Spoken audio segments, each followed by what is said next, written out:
কে আপনি? আমি আবুল, আপনি কেনা? আমি জিতছে।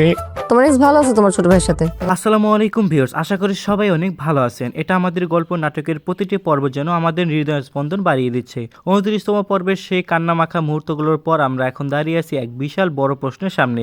সাজ্জাদ আর কেয়ার জীবনে কি আবার আগের মতো স্বাভাবিক হবে, নাকি 30তম পর্বে বড় কোনো ঝামেলা তছনছ করে দেবে? আজকের ভিডিওতে আমি আপনাদের জানাবো 30তম পর্বে ঠিক কি কি বড় ঘটনা ঘটতে চলেছে, তাই ভিডিওটি শেষ পর্যন্ত দেখতে থাকুন। বন্ধুরা, আপনাদের প্রিয় নাটকটি আপনাদের সামনে সবসময় উপস্থিত রাখার জন্য আপনাদের চ্যানেলটি সাবস্ক্রাইব করে আমাদের পাশে থাকতে পারেন এবং ভিডিওটি ভালো লাগলে অবশ্যই লাইক দিয়ে যাবেন।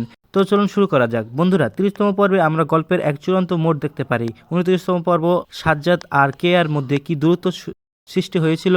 এই পর্বে হয়তো সাজ্জাদ তার জীবনের সবথেকে বড় কোনো স্যাটিসফাই বা ত্যাগের শিকার, শুধুমাত্র কেয়াকে খুশি করার জন্য।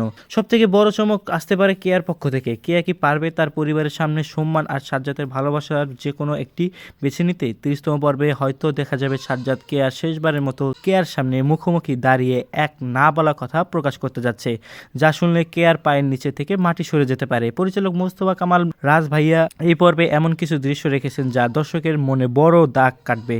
হতে পারে 30তম পর্বে আমরা দেখতে পাবো সম্পর্কের চিরস্থায়ী সমাধান বা কোনো এক ট্র্যাজিক সমাপ্তি।